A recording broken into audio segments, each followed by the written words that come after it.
Resources, inspiring interviews, business practices, and practical advice to take your art career to the next level. Join Sergio Gomez in today's Artist Next Level and get ready to take control of your career.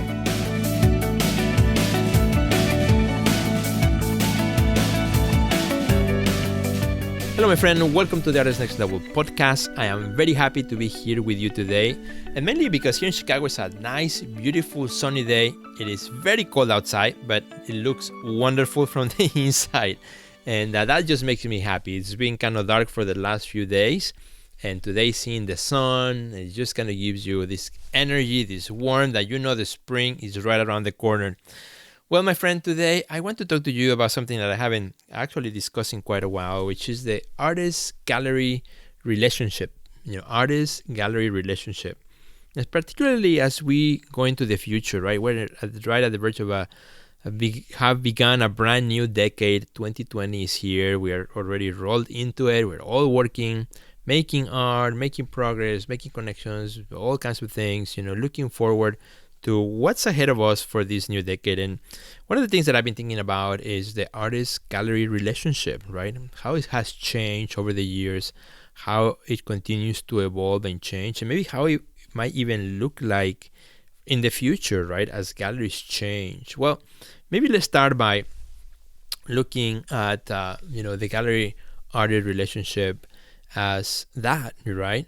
A healthy one should be an actual relationship. I always talk about the artist and the gallery. When you're working with a gallery, you're entering into a relationship, like a friendship, right? Like a partnership, right, with somebody else. There's always a, responsibility shared between the two.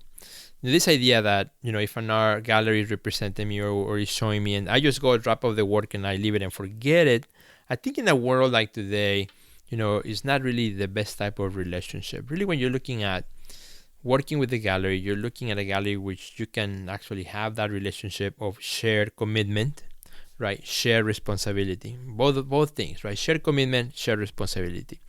What is the gallery responsible for, right? And what is the artist responsible for? And that may look different, depends on the gallery that you are working with or that you're looking to work with, right? Some galleries may have a specific programming that they would like you to be part of. Some galleries may not. Some galleries may be working more online versus physically. Others will do the opposite, maybe doing more physical shows versus not putting a whole lot of attention online. So, you gotta look at each gallery as an independent entity, right? Never judge, all galleries the same or put them in the same bucket, in the same gallery. Galleries are like people, and every person is different. Every artist is different, right? Every gallerist decides how he or she wants to run his or her gallery. And this is something that I had to face myself too when I opened my own gallery, 33 Contemporary Gallery, many years ago. In 2004, as I started, actually, my gallery began as a co-op space, right? It wasn't really a full-fledged gallery. It was more of a co-op space. And over time, it evolved, it changed. Then I became sole proprietor of the gallery. It started as 33 Collective. Then I rebranded it over 10 years ago as 33 Contemporary Gallery. We actually represented artists. We had programming. We did actually also all kinds of projects, not only in our space. At some point, we even had multiple spaces.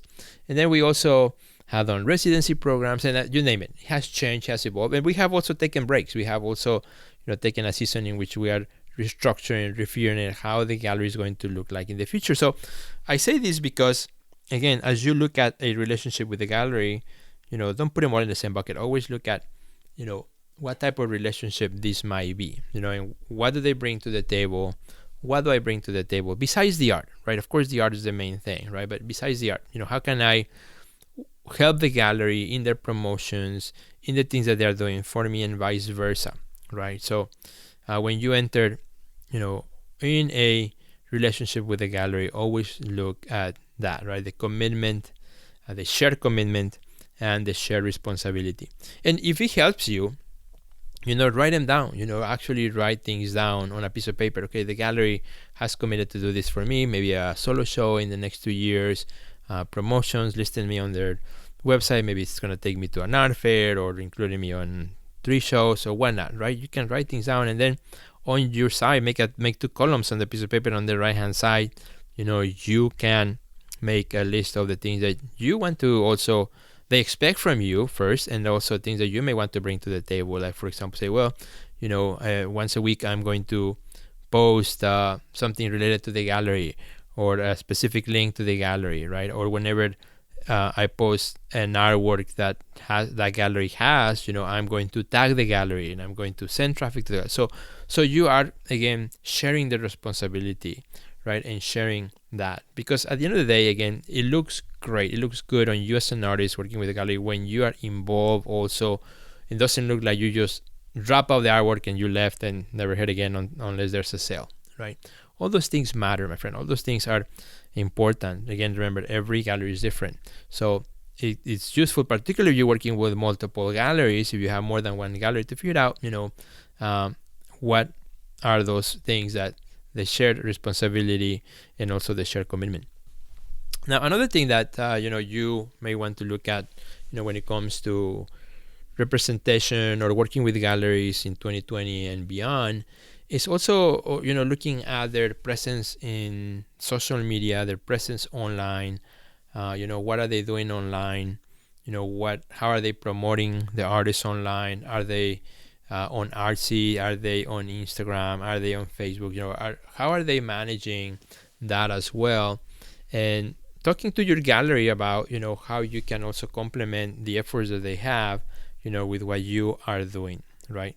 Something that we do, for example, with 33 Contemporary, as we work, and now we're exclusively selling online at Artsy. That's our sales platform. Of course, we can sell also through the gallery and by phone and so on, but our main platform is we send all our collectors to go to Artsy, and that's where we have our full inventory. It's live, it's up to date, and it has been working great for us. We also have partnered with Poets Artists, and that has been a great partnership, where we are working together, promoting and also helping the artists that we show in our page, get more visibility, and helping them, letting them know what we are doing in our end, so that they can also jump in the wagon also and help build momentum. So those are the things that you can sit down and talk to your gallery, right? If you're working with a gallery, say, hey, how can I, also participate in what you are already doing online on your social media, so that I can help that. Is there a hashtag that maybe you are using? Do you want me to tag my post to the gallery? Do you want me to tag the curator, or things like that? It may seem insignificant, but believe it or not, it does matter. It does matter. We just sold just yesterday, at the time of this podcast, depending when you're listening, but just yesterday we sold a work through an Instagram post. So I posted the artwork on the gallery Instagram, not on my personal, but on the gallery Instagram page. One of the artworks that from the artists that we are featuring on Artsy, and a collector was scrolling through.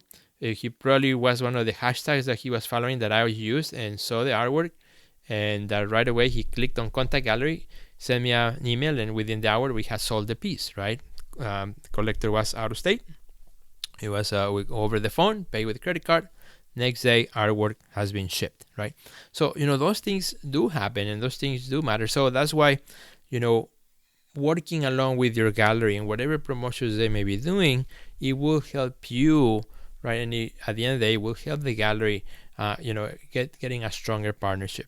For example, is the gallery putting ads on a magazine? Is the gallery, featuring your work? So if that's the case, you want to also make sure that, if one of your artworks happen to be one of the ones featured in the magazine, make a big deal about that, right? Take a picture of it, share it in your stories, show the actual magazine, or show it in your post, Facebook, Instagram, LinkedIn, whatever you may be at, all the platforms.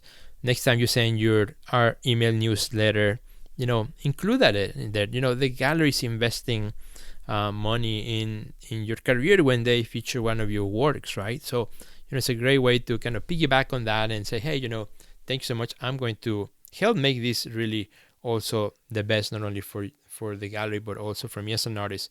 Anytime that you get featured, or if you are selected for a show, that you are part of that gallery, even if it's an online show. Right now, more and more, you'll see galleries besides the physical exhibition. They may have also online exclusives or online shows. For example, we at 33 Contemporary, we do that through RC. We create and I curate, also online exclusives, or sometimes we invite a curator to come in and to curate an online exclusive for us, right? And so with my network and Didi's also network, we come together and we do those things, right, to help promote, to give another opportunity, for artists to get featured, to get curated in particular shows, and then those shows get promoted and sometimes get reposted by other galleries or by other magazines that we're working with. So, looking at what the gallery is doing and jumping in that wagon as an artist is really something that, more and more I think is going to become more important. So at this point, what I'm trying to say is that look at what the gallery is doing online so that you can participate in whatever they're doing and, push that momentum, right? Get that momentum going as well.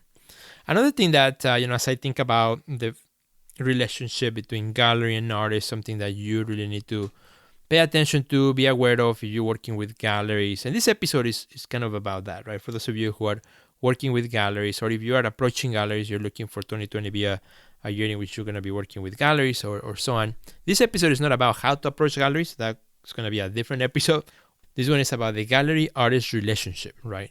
Once you have found a gallery, or what a gallery has found you, it doesn't matter if you're represented or not, but if you're working with a gallery in some capacity, this podcast will help you. Another thing you want to look at too is understanding, how the gallery works. Every gallery works differently as well when it comes to how they manage sales, how they manage the commissions, how they manage contacts, how they manage their collectors, how to manage, understand how they work. Most galleries, if they're professional, they should have an agreement, right? An agreement that when they're interested in your work, you have to fill out this agreement with, it will include all the clauses, how they work, what percentage they'll take on the sale, what are your responsibilities, what are their responsibilities, and so on. So make sure that when you get a contract, an agreement, that you look it over, that you understand it. If you have questions, ask them, because every gallery works different. It may be that you've been working with galleries for 20 years, but now you have a new gallery. Don't expect that they're going to be the same as the other ones that you worked before. This may be a brand new gallery with new ideas, new ways of working, new ways of thinking. So always over-communicate. Look at all the details in the agreements, in the contracts, whatever you have. Save those for your records too. Provide what the gallery needs as well in terms of bios, info, high-resolution images. The more information of quality that you give to the gallery, the better chances the gallery has to promote your work, to feature your work, and to sell your work, right? So very important to do that as you look at working, with your galleries in 2020 and beyond, right? Always have that open communication, understand how they work, how they function, so that headaches don't happen along the way. Now, another thing that you really want to look at and really also pay a lot of attention is on the promotion side and the sales part of it, right? The sales part, honoring the gallery with the agreements that you have with the gallery, with also the agreement of, the respect, the mutual respect that there should be between the artist and the gallery, which it could be, this is kind of like the most difficult part of this whole thing, right? The most difficult part of the conversation of the artist-gallery relationship, because we live in a world today in which the gallery has a microphone and so does the artist. And I think that's great. That's wonderful. I'm super excited about that. I always talk about that in my Breakfast with Sergio show and so on, right? Artists have options, artists have choices and things like that. But having said that, artists also have responsibilities and also have commitments, right? So you have to look at, if you're working with a gallery, right, and the gallery is featuring your work and you have that work and it's an agreement with that gallery, and somebody comments on your post and then sends you a direct message and say, hey, love that work, how much it costs, and now you're trying to negotiate that work behind the scenes of a work that's maybe in a show right now, and you say, hey, just wait 30 more days until the show is over, and then, we'll talk about it. You're going behind the door of the gallery who, accepted you into the show, who's been promoting your work in the show, who's talking about your work, and, trying to go around it just so that you don't have to pay the commission. I think that's not right. I don't think that is the right thing to do. And I'm speaking both as an artist, as a curator, and as a gallery owner myself. I think, if the gallery is working and representing your work and you're honoring that representation or that agreement, then, you should talk to the gallery. You should, have that conversation and have that communication. Where if there's a lead that should go to the gallery, it should go to the gallery, right? Don't try to go around it, try to hide it, try to keep it from the gallery who's been promoting you or working with you. Now, of course, if that's not the case, right? If it's a gallery who doesn't care, or a gallery who really has no agreement with you of any kind, well, that's different, right? Maybe you shouldn't even be working with a gallery to start with. But otherwise, honor the relationships that you have with a gallery. And sometimes, again, depends on how close a relationship you may have with the gallery. Maybe, somebody comes and approaches you through social media. Yeah, particularly somebody that a collector of yours from before, so maybe you can still work out some sort of deal with the gallery where still the artwork may be purchased through the gallery, but it's still your sale. I mean, there are many ways to do it. There are many ways of managing a situation like that if you have a relationship with the gallery, right? Now, if you don't have a relationship with it, of course, you have no limitations on how you promote yourself, how you get your work out there, what you do with it, because you have no relationships. And that's kind of like the bottom line of the gallery artist relationship is the word relationship, right? If there's no relationship, right, then I don't think you should even be in that gallery, right? You shouldn't be even there, right? It has to be a relationship. That relationship, is built over time. Relationships are built. They're not purchased. You cannot purchase a relationship. You just have to build it, right? The gallery is trusting that they can promote your work, and you're trusting that they can do it, and that you continue making work, and so on. So, you have to think about those terms. Now, as it comes for you as an artist, looking for red flags from galleries, and I always talk about this too when I'm coaching an artist in my program, who's looking into representation, or when a gallery approaches them for representations. Always take a look and, don't get too excited right away and say yes, and, with blind eyes, just sign anything and then they have everything, right? You have to really sit down and take your time to review the agreements, to think about the options. For example, if a gallery offers you exclusivity, right?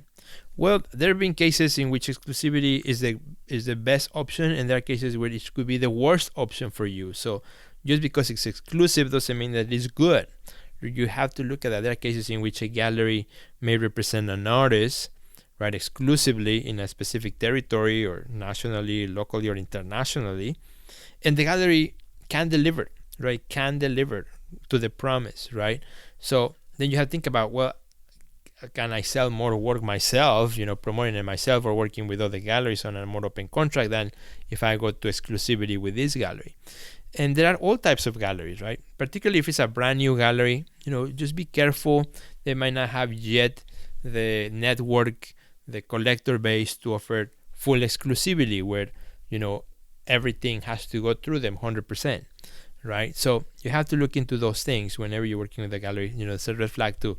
If they promise too much, but they don't have the track record to deliver on that promise, right? Now, of course, if it's a top gallery that everybody knows, and you've seen the artists that show with them, have done amazing things and have become very successful in how they manage their careers, then you say, well, that may become a no-brainer, right? It's like, yes, it's wonderful. But there are cases, particularly in these days, where many galleries open and close very quickly, where you have to be careful with exclusivity that may restrict you from working, particularly if it's in your city. You see, if a gallery offers you exclusivity in another city where you can still be working in your city, in your studio, that's one thing. But if they and if they have exclusivity on a different part of the world or a different region where it doesn't affect you locally, then that's fine. But if it's going to affect you locally, on how you work at the local stage, then you again evaluate the opportunity. Another red flag that you want to look at also as you get approached is to see what other artists are in the gallery. Look at their website, look at their social media platforms.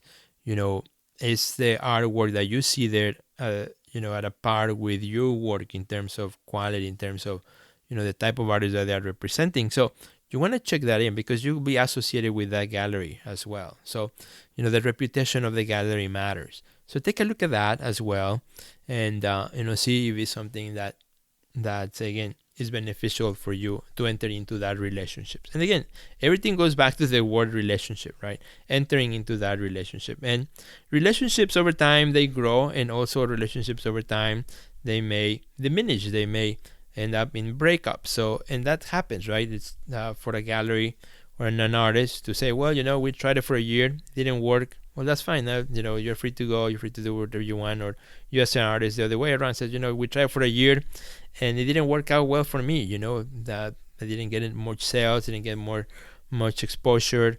Thank you so much, but no thanks. That this is the end for me, right? So again, look at how long is your agreement, and at the end of that agreement, make sure that you evaluate and you figure out if it's something that you might want to pursue or not. And these are things again that I continue thinking about. I continue evaluating as an artist at galleries myself.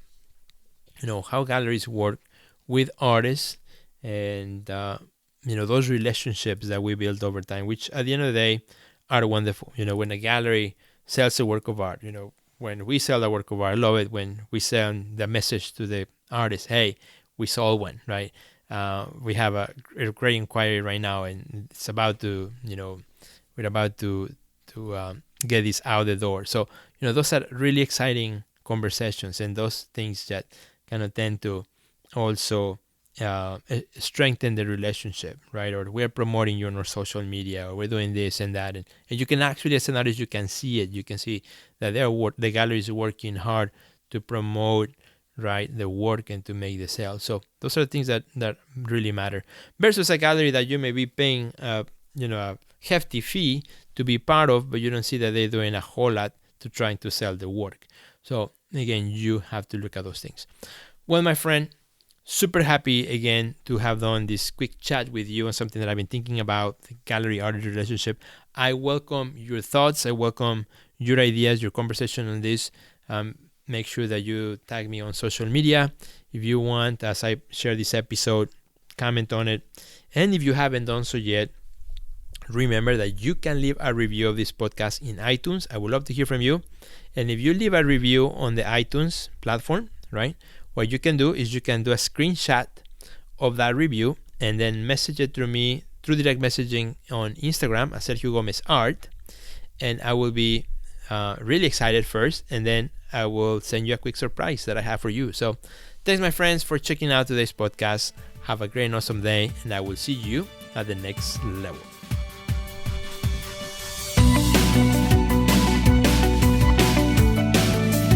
Check out our website at www.theartistnextlevel.com, where you will find our podcast library, learn about our upcoming webinars, find resources relevant to your career, and much more. Thanks for listening to today's podcast, and we'll see you at the next level.